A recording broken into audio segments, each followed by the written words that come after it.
daripada Tuhan menjadikan langit dan bumi dan segala isinya. Kiranya Tuhan memberkati. Kita akan mulai doa pembukaan nanti. Kami mohon dengan hormat. Silakan Pak Toto berdoa. Silakan untuk doa pembukaan untuk acara kenaikan Kristus, perayaan kenaikan Kristus pagi hari ini. Monggo. Silakan Pak Toto. Ya. Mengucap syukur terima kasih kepadamu. Mohon pertolongan, sebentar kami bersama-sama akan memuliakan nama Tuhan, mengagungkan nama Tuhan, dan juga akan mendengarkan kebenaran firman. Mohon diurapi terlebih dahulu oleh kuasa Roh yang kudus, supaya benar-benar kami memahami pujian dan kebenaran firman Tuhan. Mohon diurapi dan Engkau curahkan pertolongan kasih. Dan sebentar kami akan memuliakan nama sing doa iki dadekno siji. Dalam nama Tuhan Yesus Kristus. Amin. Amin. Ya, sinaman Tuhan, selanjutnya kita akan masuk dalam pujian, dalam pujian penyembahan. Monggo Ibu Ruth untuk memimpin kita di dalam pujian. Silakan. Shalom, Bapak Ibu yang kasih Tuhan. Selamat merayakan hari kenaikan Tuhan. Dalam hal ini kita patut bangga bahwa kita punya Tuhan yang dahsyat, Tuhan yang hidup, bangkit dari maut, mengalahkan maut bagi kita semua, dan sekarang telah ada di surga kembali di rumahnya, merupakan jaminan buat kita untuk kita memiliki juga hidup yang kekal bersama dengan Dia. Dia hidup, Dia bangkit. Pujian yang pertama yang telah saya share pagi ini tadi, haleluya. Yesus hidup, Dia bangkit, Dia naik ke surga, Dia naik ke surga, tempat sediakan tempat bagiku. Yesus hidup, Dia bangkit, maut telah dipatahkan, maut telah dipatahkan, kita jadi lebih dari pemenang. Kuasa maut telah dikalahkan, kuasa maut telah dikalahkan oleh darah anak domba, oleh darah anak domba. Semua musuh telah dikalahkan, semua musuh telah ditaklukkan oleh kebangkitan Tuhan kita. Yesus hidup, Yesus hidup, Dia bangkit, Dia bangkit, Dia naik ke surga, siapkan tempat bagiku. Yesus hidup, Dia bangkit, Dia bangkit, maut telah dipatahkan, kita jadi lebih dari pemenang. Kuasa maut telah dikalahkan oleh darah anak domba Tuhan. Musuh telah ditaklukkan oleh kebangkitan Tuhan kita. Yesus hidup, Dia bangkit, Dia naik ke surga, siapkan tempat bagiku. Yesus hidup, Dia bangkit, maut telah dipatahkan, kita jadi lebih dari pemenang. Yesus hidup, Yesus hidup, Dia bangkit,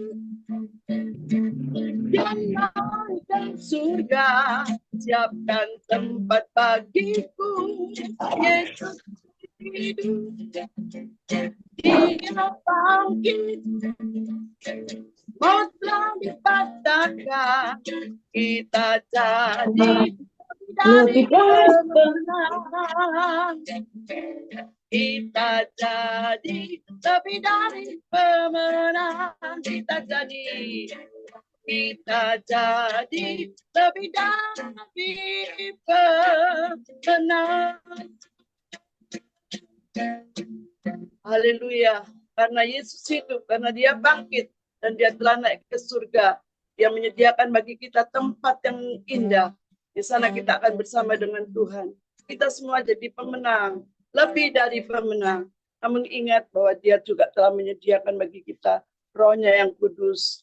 Haleluya.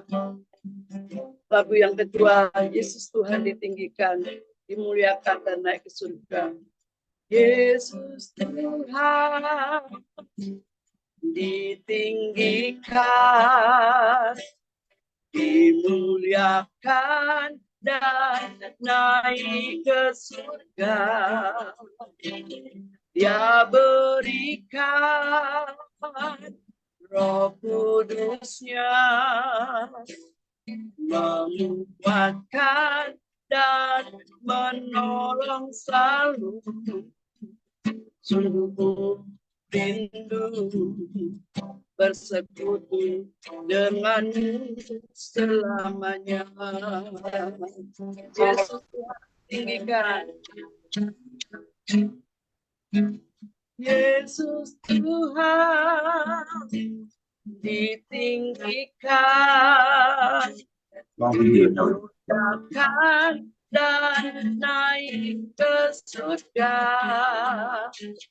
Dia berikan Roh Kudus-Nya, menguatkan dan menolong selalu. Sungguh ku rindu bersekutu denganmu selamanya.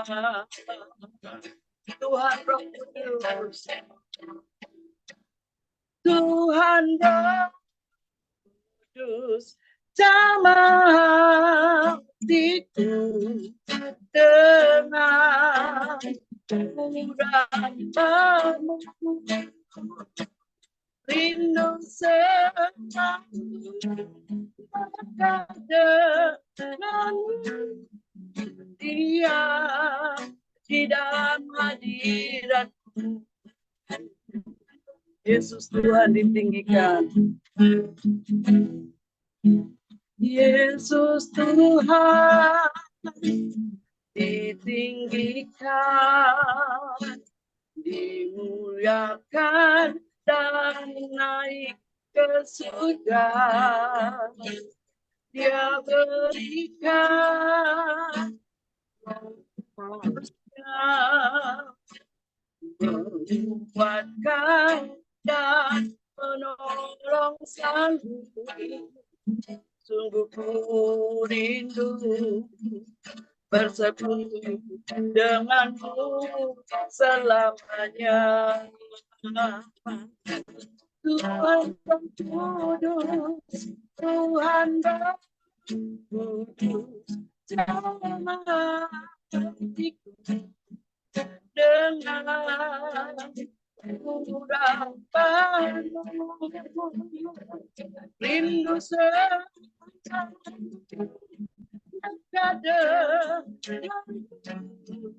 tinggal di hadiratmu.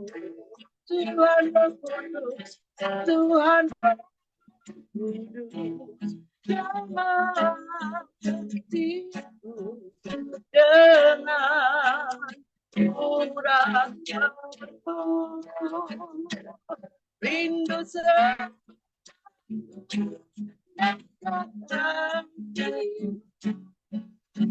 tinggal di hadiratmu. Mari Roh Kudus jamah kami Tuhan. Oh, kami perlukan. Engkau yang kami sangat perlukan. Hadiratmu di tempat ini, hadiratmu di hidup kami. Haleluya. Kami yang sangat perlu, lebih dari apapun. Kau lebih dari hidupku juga. Orang kudus terus mengalir setiap waktu, setiap hari di hidupku, di pelayanan Tuhan. Sungguh kami perlu Engkau, hanya Kau ya Roh Kudus, mengalirlah, mengalirlah Roh Kudus. Katakan Tuhan Roh Kudus, Tuhan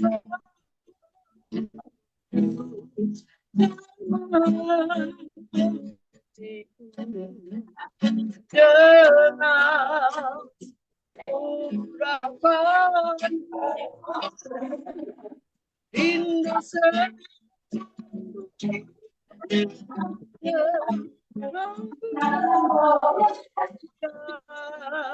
di hadiratmu, Tuhan Kudus, Tuhan Kudus, jamah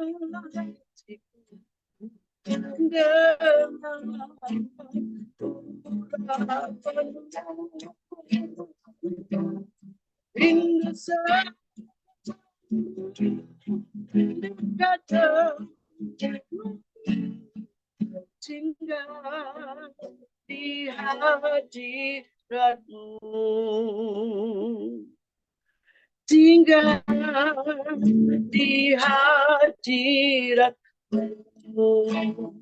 tinggal di hadiratmu, tinggal di hadiratmu. Haleluya, Roh Kudus, oh Roh Kudus, haleluya, ya Roh Kudus, berlaku sekarang, ya Roh Kudus, berhembus sekarang. Berhembuslah di tempat ini, di tempat ini, mengalirkan rohmu, mengalirkan rohmu, membawa kuasamu, ya Roh Kudus hadir di sini, ya Roh Kudus, ya Roh Kudus, berhembus sekarang, berhembuslah di tempat ini Tuhan, berhembuslah di tempat ini, mengalirkan rohmu, membawa kuasamu, ya Roh Kudus hadir di sini,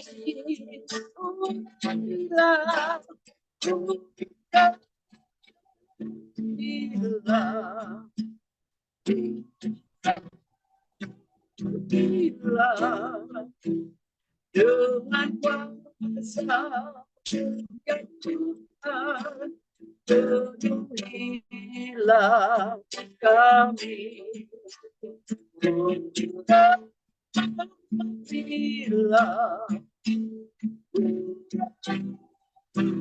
penuhilah, berhembuslah, mengalirlah sekarang, ya Roh Kudus, ya Roh Kudus,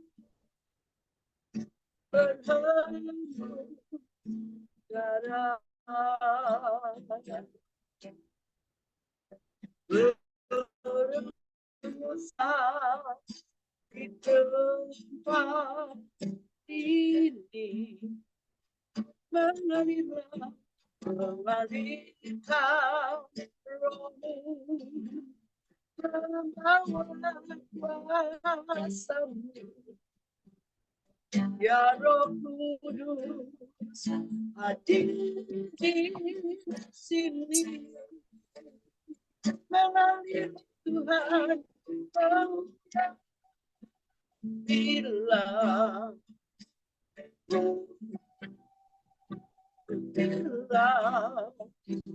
dengan kuasa ya Tuhan, penuhilah kami, bila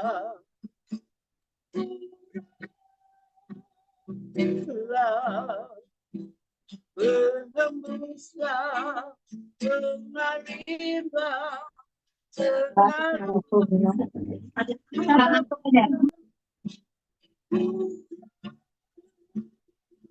bila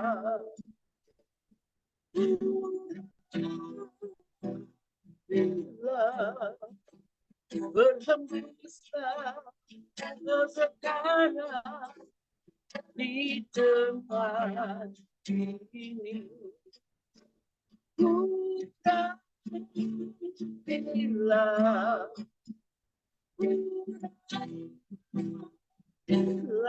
berhembuslah, mengalirlah sekarang, berhembuslah, mengalirlah, berhembuslah, mengalirlah sekarang. Sekali lagi katakan, berhembuslah, mengalirlah sekarang. Haleluya. Saya persilakan doa untuk firman Tuhan.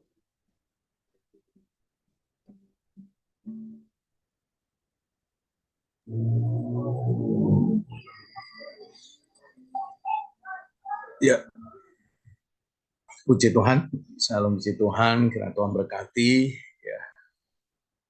Karena suaranya sangat kecil tadi, ya. Puji Tuhan, kita akan mendengarkan renungan firman Allah. Ya, kami mohon dengan hormat nanti untuk doa firman Tuhan. Hambanya Bapak Dr. Handoko berdoa untuk firman Tuhan. Silakan.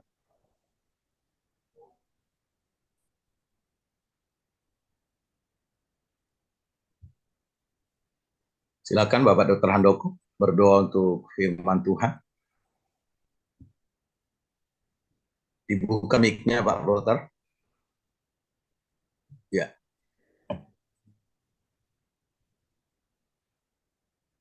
Ya, kalau mungkin lagi ada gangguan, ya.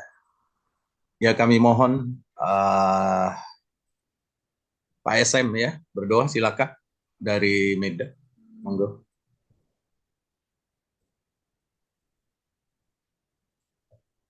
Doa Ya. pembukaan ya Pak. Ya, doa untuk firman Tuhan, monggo.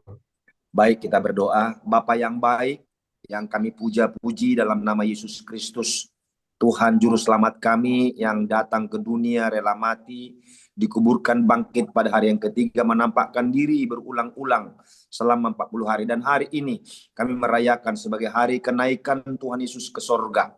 Tuhan, kami GSJPDI Nasional berkumpul bersama lewat Zoom, memuji, meninggikan, memuliakan nama Tuhan. Kami mohon kehadiran Tuhan beracara di dalam ibadah kami untuk memberkati setiap kami, hamba-hamba Tuhan, bahkan jemaat-Mu yang ikut tergabung dalam ibadah Zoom perayaan kenaikan-Mu ini ya Tuhan. Terima kasih urapi hamba-Mu yang akan menyampaikan kebenaran firman Tuhan, Bapak Mananti, sehingga Tuhan kebenaran ini nama-Mu dipermuliakan. Jauhkan roh ngantuk, roh malas, roh penolakan terhadap firman Tuhan kami tolak. Dalam nama Yesus Kristus, roh kesombongan kami tengking dalam nama Yesus. Terima kasih Bapa, terpujilah nama-Mu, berfirmanlah dalam nama Tuhan Yesus Kristus, Tuhan kami yang hidup. Haleluya. Amin. Amin. Silakan Pak Mananti. Shalom, shalom. Kedengaran? Ya, kedengaran. Shalom, shalom. Yuk, kita karena ini seiring dengan kita merayakan hari kenaikan Yesus, kita baca dulu firman Tuhan ya. Dalam Kisah Rasul 1 yang sudah dibuat, ayat 6 sampai ayat 10. Saya bacakan ya. Maka bertanyalah mereka yang berkumpul di situ, Tuhan, Maukah engkau pada masa ini memulihkan kerajaan bagi Israel?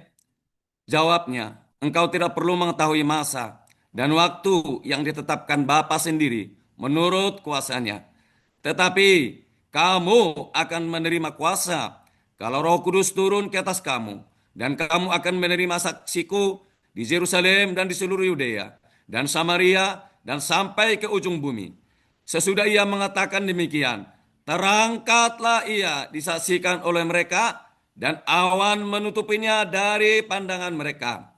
Ketika mereka sedang menatap ke langit, waktu naik itu, tiba-tiba berdirilah dua orang yang berpakaian malaikat dekat mereka dan berkata kepada mereka, "Hai orang-orang Galilea, mengapa kamu berdiri melihat ke langit?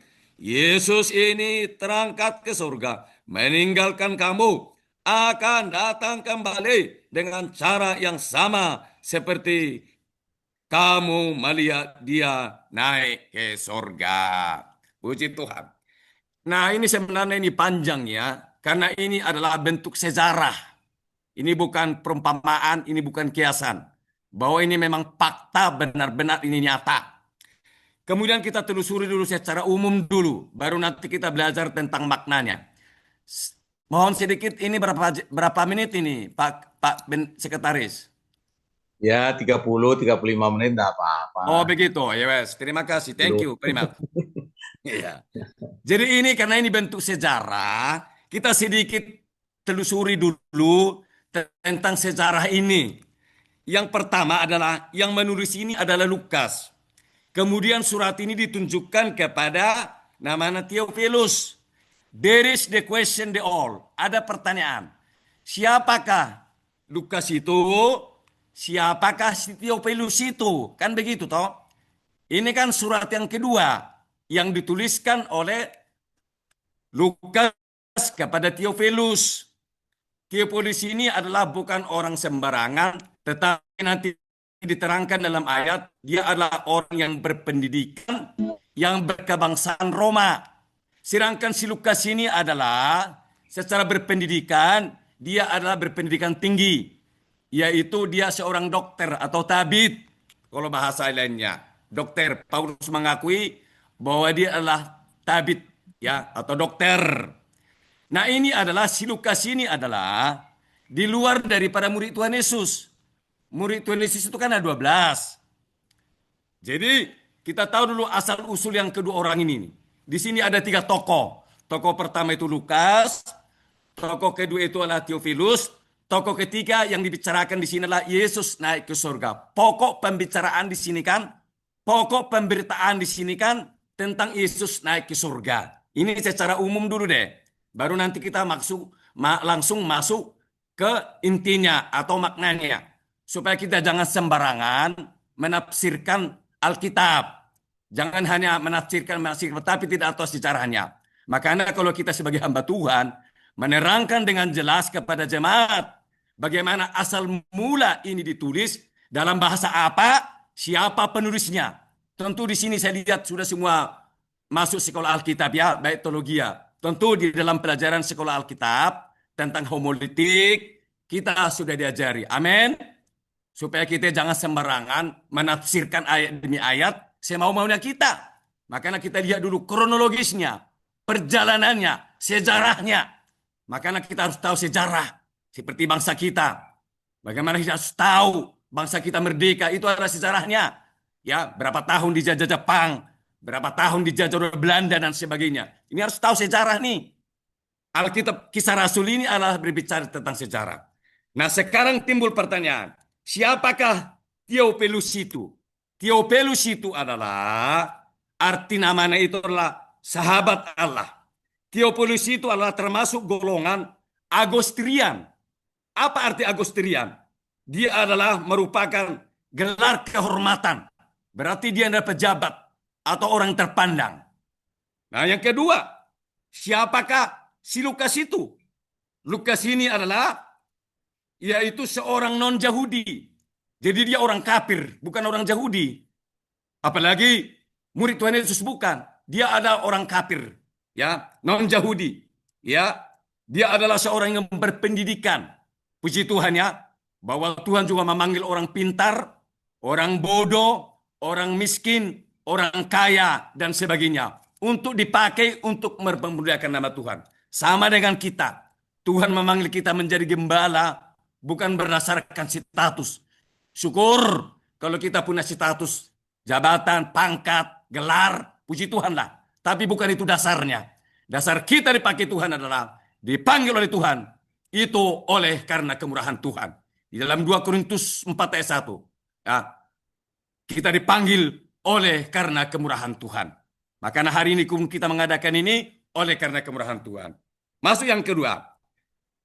Setelah itu, setelah Pak Lukas menulis surat ini, makanya dia tidak sembarangan. Yang ditemui ini itu kan orang-orang terpelajar. Makanya di dalam Lukas mengatakan, semua kutuliskan dengan teratur dan jeli, tidak sembarangan.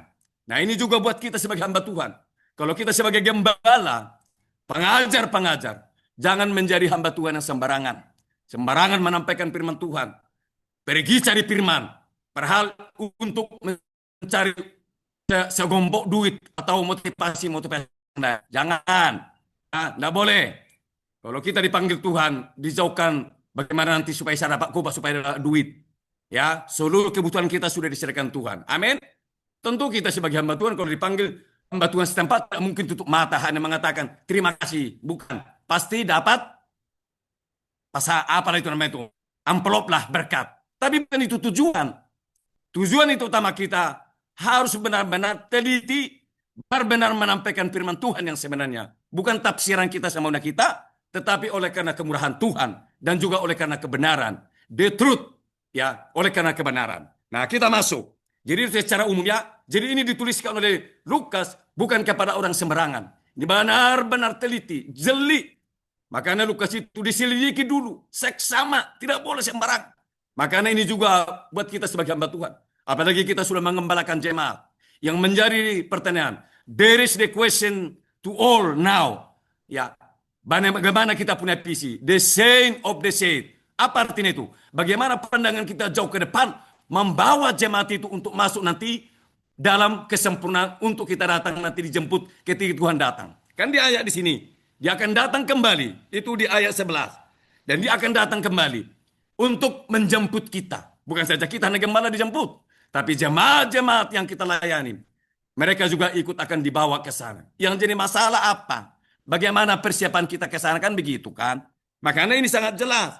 Makanya di sini dikatakan langkah-langkah apa? Faedahnya apa? Maknanya. Jadi makna yang pertama, saya tidak lupa panjangnya, terlalu luas ya kalau diutarakan. Makna yang pertama itu adalah Yesus naik ke surga itu. Satu, saya tak usah baca ayat untuk menjadi perintis. What's the meaning perintis? Apa artinya perintis? Pembuka jalan. Dialah satu-satunya kunci pembuka jalan ke surga.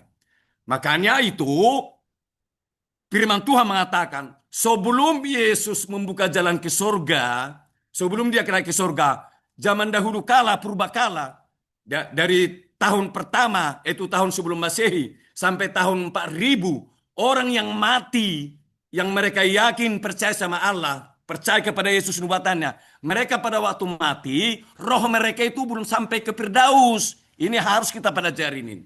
Sebab ada ayat-ayat mengatakan itu. Jadi roh-roh mereka itu belum pergi ke Firdaus. Di bumi ini, di dunia ini ada 2 lubang atau penjara. Namanya Hades. Sampai sekarang itu masih ada itu Hades penduduknya, orang-orang jahat di sana-sana. Pamannya mati seseorang jahat, ditaruh di itu ke Hades. Kemudian bagaimana orang percaya? Ya, zaman dahulu, nabi-nabi dulu. Itu namanya tempat Saul. Jadi ada 2 penjara ini. Atau kurungan. Satu kurungan orang jahat, satu kurungan orang benar. Nah pada waktu Yesus mati selama 3 hari, Yesus pergi ke situ nih, ke lubang ini, ke penjara ini. Hei orang-orang yang percaya, akulah Yesus itu juru selamat. Dia tunjukkan dirinya di sana. Makanya dia dalam ayat, firman Tuhan mengatakan, pada waktu Yesus mati, ya rohnya itu pergi ke sana. Tak usah kita baca ayat. Makanya dulu saya orang Kristen memahami, berarti kalau mati masih ada orang waktu pertobatan, berarti masih ada jalan keselamatan. Bukan. Itu dulu prinsip kami. Saya orang Kristen yang fanatik Protestan. Jadi dulu kami tidak mengerti kalau sudah mati berarti masih ada pertobatan. Padahal ayat itu bukan begitu artinya.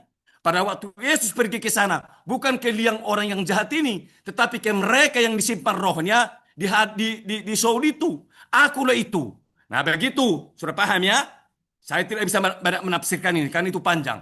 Kemudian disebarkanlah itu, bahwa dia sudah menggenapi firman, dan dia sudah melakukan korban Kristus itu, penalipan itu, dan pengampunan dosa, dan mereka akan dibawa dari tempat ini. Yang jadi masalah, jadi pertanyaan, kapan mereka diangkat? Jadi pada waktu Yesus naik ke surga, bukan saja Yesus sendiri yang pergi ke surga, tapi roh orang itu ditawan itu ke surga. Itu tertulis di Efesus. Tak usah kita baca. Itu di bawah itu ke sana. Jadi sekarang Saudi itu udah kosong. Tapi hadis ini sekarang setiap yang mati orang berdosa tetap rohnya di sana. Bahkan Yesus pernah menyinggung orang kaya mati, si Lazarus mati. Si kaya ini orang jahat, tidak kenal sama Tuhan, sedangkan si Lazarus anak Tuhan. Makanya dia berkata dari lubang ini, dari hadis ini, Abraham, celupkanlah sedikit air karena aku panas. Nah Yesus itu mengutip itu. Makanya itu benar-benar firman Allah dan itu fakta. Makanya pada waktu Yesus naik ke surga, roh-roh mereka itu ditawan. Itu di dalam Efesus itu adalah. Tak usah kita baca. Karena tadi Pak Eko bilang, kalau sampai jam 10, jangan jam 10. Kita memang harus tertib ya. Karena ini bukan pedalaman Alkitab. Karena ini renungan. Oke? Jadi yang pertama itu adalah, Yesus naik ke surga itu menjadi perintis, pembuka jalan. Jadi istilahnya kalau saya pamanani hari ini meninggal. Bukan lagi ke Saul ini. Karena saya nanti akan dibawa masuk ke Firdaus. Dan itu terjadi pada waktu Yesus disalibkan nih. Pada waktu Yesus disalibkan, ada dua orang penjahat. Satu mencaci Tuhan Yesus, satu membela. Tetapi dia berkata, Tuhan, ingatlah aku. Pada waktu aku nanti mati, bawalah aku ke Firdaus di sana. Yesus menjawab, pada hari ini, engkau bersama aku di Firdaus. Bukan lagi ke lubang ini atau ke penjara ini. Inilah karya makna Kristus itu. Menjamin kita, dia pembuka jalan. Makanya dikatakan dalam firman Allah, akulah jalan kebenaran. Tidak seorang pun yang datang surga ini kalau tanpa aku. Makanya kita nanti bagaimana respon kita menanggapi itu. Yang kedua, Yesus naik ke surga itu adalah menyediakan tempat bagi kita. Artinya apa? Kenapa disediakan tempat? Bukankah kita sudah punya tempat di bumi ini? Oh sudah, tapi ingat dulu, stop dulu. Tunggu dulu. Kita di bumi ini hanya sementara. Makanya firman Tuhan, simpanlah hartamu di surga yang tidak bisa dimakan nyengat.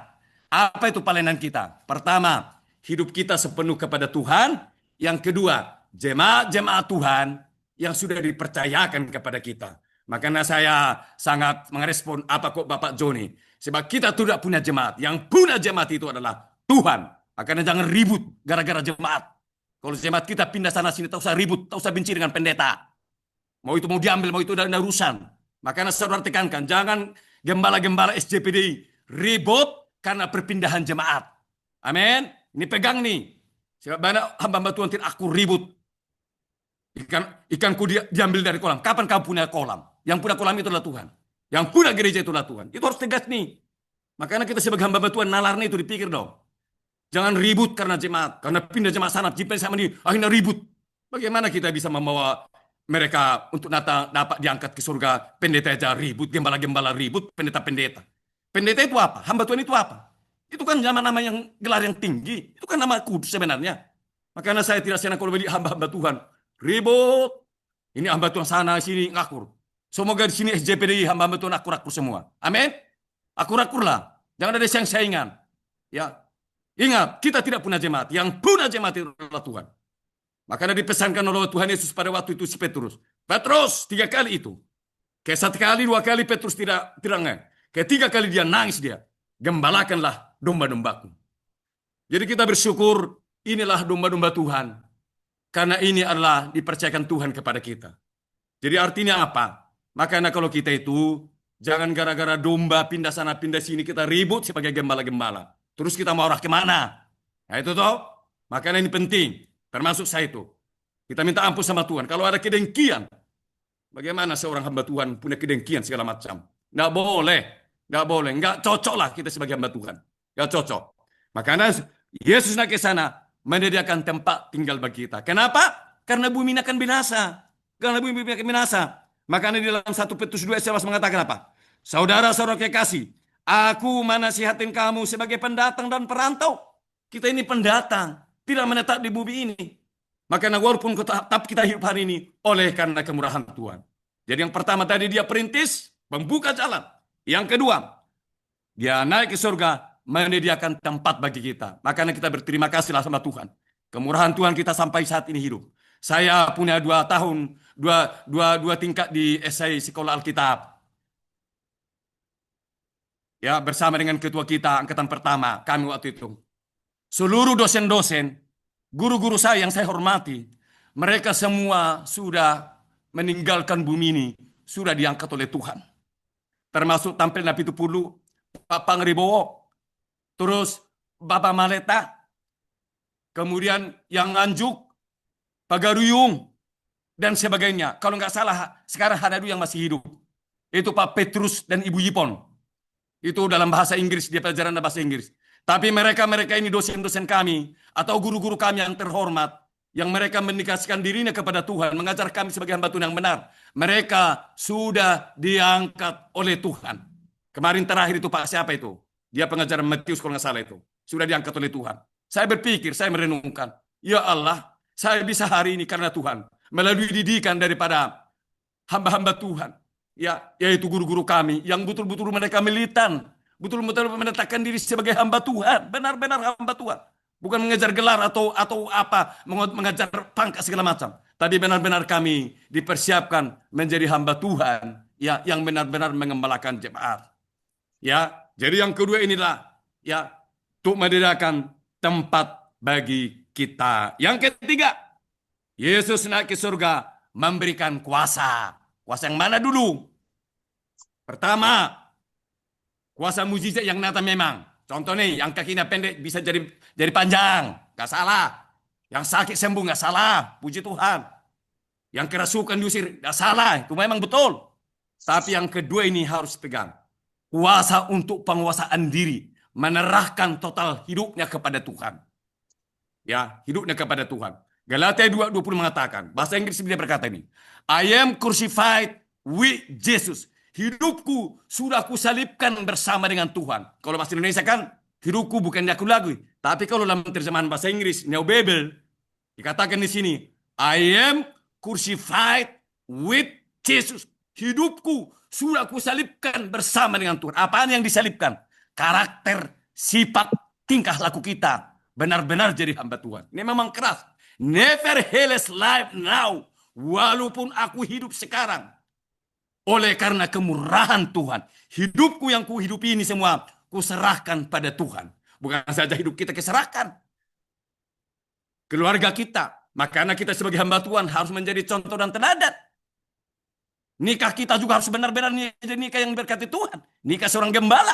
Anak-anaknya gimana? Nikahnya gimana? Istrinya gimana? Dianya gimana? Baru masuk ke jemaat. Jangan hanya mengajari jemaat sementara kita buyar. Nggak jelas tak bisanya apa. Nggak bisa. Sebab kita mempersiapkan jemaat untuk diangkat Tuhan. Nah bagaimana mempersiapkan jemaat? Sedangkan kita hamba Tuhan nggak ngerti, nggak benar. Makanya kita harus benahi ini. Kita belum sempurna, tetapi kita akan menuju ke sana. Itu namanya katakan, the saint of the saint. Pandangan kita jauh ke depan. Bagaimana kita untuk menempurnakan keluarga kita sebagai gembala, menempurnakan jemaat ini, ketika Tuhan nanti datang, mereka sudah siap untuk diangkat. Itu yang kedua. Yang ketiga, terakhir, ya, yang keempat. Yesus naik ke surga untuk memberikan pengharapan dan kepastian. Jadi kita ini pastilah, tak usah ragu. Kalau saudara terpanggil menjadi hamba Tuhan, tak usah ragu, tak usah pusing dengan kehidupan sehari-hari. Tak usah pusing dengan bagaimana saya buka jemaat, bagaimana nanti izin-izinnya, bagaimana ini, tak usah.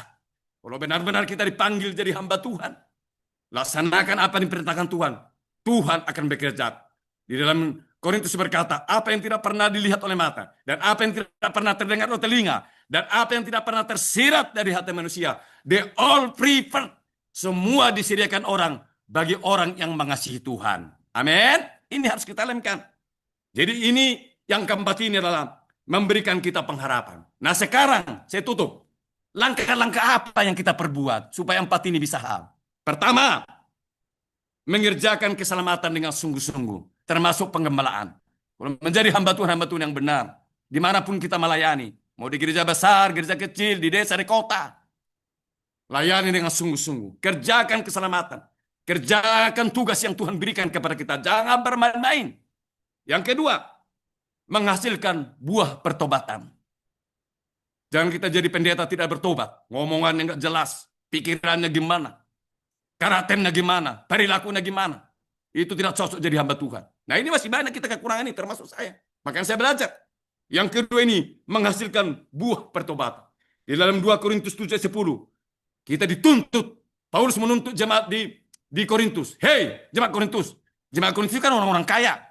Orang-orang kaya. Tapi Paulus mengatakan, hei, kaya-kayamu tidak artimu kalau kau tidak benar hidupmu di hadapan Tuhan. Nah kita pun seperti itu. Dan yang ketiga, ya, jangan menjadi hamba Tuhan atau pelayan Tuhan yang sembarangan. 1 Petrus 1:13 itu dikatakan itu. Jangan menjadi hamba Tuhan yang sembarangan. Harus kita sadar hal ini. Dan yang keempat, setia sampai mati. Ini setia sampai mati. Apalagi kita zaman akhir ini. Banyak persoalan yang kita hadapi. Persaingan-persaingan zaman globalisasi ini. Ekonomi, ya, pembukaan sidang membutuhkan pergumulan, izin segala macam. Tapi kalau kita setia, Tuhan akan bela. Jadi inilah yang menjadi pesan bagi kita semua melalui makna daripada apa arti daripada kenaikan Tuhan Yesus itu. Jadi makna yang pertama itu dia adalah perintis pembuka jalan. Yang kedua adalah Yesus di sana menyediakan tempat bagi kita. Yang ketiga, dia memberikan kuasa. Yang keempat adalah memberikan kepastian bagi kita. Langkah-langkah apa yang kita perbuat? Pertama, ya, mengerjakan dengan sungguh-sungguh, melayani dengan sungguh-sungguh. Jangan ngaur, jangan ngaco sebagai hamba Tuhan. Menjadi hamba Tuhan, jangan ngaur, jangan ngaco dengan tak bisanya. Benar-benar. Yang sudah-sudahlah, oke lah. Jangan diulangi lagi. Jangan diulangi lagi. Kalau yang mungkin pernah tersini, ya udah, tak usah kita menghakimin. Kita doakan, kita dorong. Bagaimana si dia bangkit. Ya, kemudian yang ketiga, hidup jangan sembarangan. Dan yang keempat, setia kita sampai mati, sampai Tuhan Yesus datang. Itulah firman Tuhan. Semoga Tuhan memberkati kita. Shalom. Selanjutnya kami serahkan kepada sekretaris. Ya, puji nama Tuhan. Sangat diberkati kita lewat para pengkhotbah yang berapi-api, ya. Pak Mananti Simamora, luar biasa. Tuhan memberkati. Ya, mari kita berdoa bersama-sama. Bapa di sorga, hati kami dipenuhi rasa syukur buat kebenaran firman Allah yang begitu indah, makna kenaikan Yesus Kristus ke sorga. Sungguh kami bersyukur Tuhan bagaimana hidup kami, bahwa Engkau adalah perintis, bahwa di dalam Engkau ada kepastian menyediakan tempat bagi kami di sorga. Bahkan Engkau sendiri Tuhan memberi kuasa Roh Kudus-Mu menghibur, menolong, mengisapkan dunia ini akan dosa dan penghakiman. Bahkan ada kepastian hidup kekal di dalam diri kami Tuhan. Oleh sebab itu kami mau hidup kudus, hidup taat sebagai implementasi dari firman Tuhan ini. Agar kami taat sungguh-sungguh menjaga hidup nikah kami, menjaga pelayanan kami dengan baik. Kesabaran, kesetiaan melekat dalam jiwa kami untuk kami taat sampai Tuhan memanggil kami dan memberikan mahkota kehidupan bagi kami hamba-hamba Tuhan. Terima kasih Tuhan, sungguh indah firman-Mu ini. Menstimulasi kami, memberi kami semangat dalam penggembalaan pelayanan kami di GCPD ini untuk hormat kemuliaan bagi Tuhan. Berkati Bapak Pendeta Mananti Simamora, penggembalaannya, rumah tangganya, pergumulannya, anak-anaknya, makin banyak jiwa-jiwa menangkan di bawah penggembalaan hamba-Mu ini, berhikmat, akal budi, dan dahsyat dipakai oleh Tuhan. Terpujilah nama Tuhan di dalam nama Bapa, Anak, Roh Kudus, dalam nama Yesus Kristus Sang Juru Selamat kami yang hidup. Kami berdoa dan bersyukur. Haleluya. Amin. Di nama Tuhan, saya serahkan selanjutnya kepada Bapak Ketua kita, yang terhormat Bapak Ketua Pendeta Yusak Maleta. Waktu dan tempat saya persilahkan. Monggo Pak Ketua. Ya, selamat pagi. Selamat Terima pagi. kasih buat hari ini. Hari ini kita setelah kemarin kenaikan Yesus ke surga, kita terus akan mengobarkan semangat doa 10 hari, karena kita ini Pentakosta ya Bapak Ibu. Jadi mulai hari ini sampai hari Pentakosta pada tanggal 8 Juni yang akan datang. Ya, jadi kita harus memahami bahwa setelah Jumat Agung, kemudian kebangkitan Yesus Kristus, 40 hari kemudian hari ini, kemarin kita memperingati kenaikan Yesus ke surga, dan dari hari ini sampai ke tanggal 8 Juni merupakan masa 10 hari untuk doa. Ya, jadi sebuah tradisi Pentakosta yang harus terus kita jaga untuk sampai pada nanti hari Pentakosta tanggal 8. Ya, jadi terus kita semarakkan untuk doa 10 hari untuk Pentakosta. Ya, ini juga saya sudah menghimbau juga kepada seluruh kawan-kawan kami yang ada di Jawa Timur, semua gereja-gereja Pentakosta untuk menyelenggarakan doa 10 hari. Ya. Jadi sebuah tradisi yang dimiliki oleh gereja Pentakosta sampai nanti hari Pentakosta. Saya kira itu yang mungkin bisa saya sampaikan buat kita semuanya hari ini, untuk kita terus mengobarkan semangat dari api Pentakosta, dan kiranya terus kita membangun. Karena satu hal, kelebihan dari orang Pentakosta itu tidak hanya di pengetahuan, tidak hanya di kemampuan, tetapi sejak dulu legasi warisan yang diberikan kepada kita oleh bapak-bapak kita adalah pendeta-pendeta Pentakosta itu berkarisma, ya, berkarisma. Nah, kita sudah mulai banyak hamba Tuhan kehilangan karisma. Ya, jadi ini yang harus kita pahami, bahwa hamba-hamba Tuhan kita dulu mungkin pendidikannya tidak ada yang sekolah tinggi teologi, tidak ada. Ya, pendiri gereja ini juga bukan pendiri yang punya sekolah gelar STH, tetapi mereka bisa terus eksis sampai hari ini kepada kita generasi hari ini karena karisma mereka. Ya, dari kita juga mengenal pendeta-pendeta yang juga dalam istilah karismatik, ya, karismatik. Jadi itu pendeta-pendeta yang lebih banyak dominannya di doa dan penyembahan, ya, Roh Kudus. Ya, ini merupakan kegiatan kita untuk kegiatan Hari Pentakosta, supaya sungguh-sungguh kita bangun dengan baik. Ya. Terus juga mengingatkan kembali untuk PKR tanggal 1, 2, 3 bulan Juli yang akan datang. Ya. Puji Tuhan, pendaftaran sudah mulai hari ini mungkin sudah di atas 100. Harapan kita targetnya bisa terpenuhi sampai pendaftaran terakhir tanggal 16 Juli yang akan datang. Saya kira itu saja pengumuman dari saya. Saya serahkan kepada Pak Madun. Terima kasih kepada pelayan Tuhan hari ini, Bapak Ibu Ruth Santosa, dan juga Bapak Mananti Simamora. Tuhan memberkati. Ya, puji nama Tuhan. Terima kasih Pak Ketua. Sebelum kita tanya Pak Ketua, bisa tanya Pak Ketua. Ya Pak Dokter. Maaf, hari ini kita kebaktian, jadi bukan persekutuan doa. Jadi ditutup saja dulu ya, karena saya rekam, untuk direkam ke ibadah nanti di YouTube. Ya. Oke, dibuka dulu kameranya sebelum kita akhiri. Saya sendiri juga share ya. Silakan Bapak Ibu. Nah, kita ada dokumentasi dua, satu dari video, satu dari foto ya. Oke, siap-siap Bapak Ibu ya. Ya. Lagi layar yang kedua ada 40 orang ya. Silakan Bapak Ibu dibuka. Jangan malu-malu. Monggo Bapak Ibu ya. Ya, silakan supaya kelihatan ya wajah-wajah yang bersukacita dalam Tuhan. Oke, ya siap. 1, 2, 3, siap.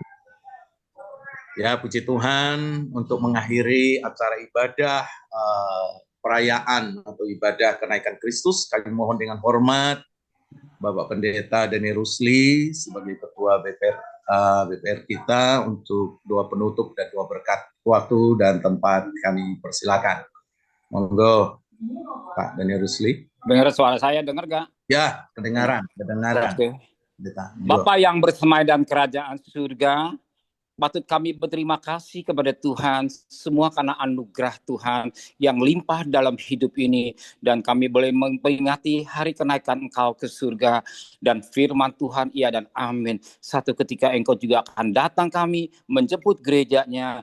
Biar kami sebagai hamba-hamba Allah mengembalakan dengan sungguh-sungguh yang takut kepada Tuhan. Jangan ketika kami tertinggal. Sebab firman Allah berkata, ketika bunyi suara nafir berbunyi, orang mati akan dibangkitkan, yang hidup akan diubah. Biar kami tetap mempersiapkan hidup dengan baik, pakaian hidup kami, tabis kami dengan baik, sehingga hidup ini boleh menyenangkan Tuhan. Terima kasih Bapa, pakai hamba-Mu yang sudah menyerahkan saluran berkat. Berkati Bapak Yusak bersama stafnya, berkati para hamba Allah semua yang hadir pada pagi hari ini. Kiranya berkat Allah melimpah buat PKRI Kaum Muda bulan depan Tuhan, berjalan dengan baik. Biar peserta-peserta semakin banyak Tuhan, sehingga mereka bisa menikmati masa mudanya, masa remajanya bersama-sama, dan para hamba-hamba Tuhan boleh mengirim jemaatnya bersama-sama menikmati indahnya kebak PKR Kaum Muda. Berkati segala dananya, pembicaranya, dan segala waktunya, terima kesehatan mereka semua, sehingga mereka bisa pergi dengan baik, terima keuangan mereka Tuhan. Terima kasih Bapa di surga, saat ini kami mohonkan,